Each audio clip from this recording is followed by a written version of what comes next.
How to find friends playlist on Spotify.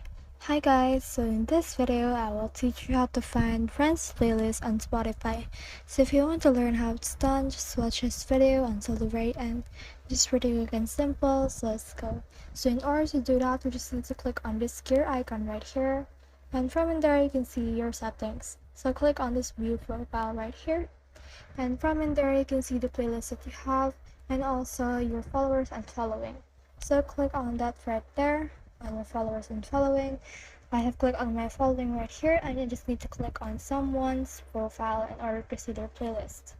So I've chose this person right here. What you need to do is just scroll down until you can see the artist playlist right here. So you can see in here their playlist. So just click on any one of them, and as you can see, this is the songs. So just click on all of this right here and click on plus right here in order to add it to your library.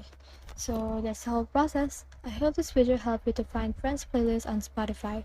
If you have questions or comments, kindly put in the comment section below, and if not, don't forget to subscribe and like. Thanks.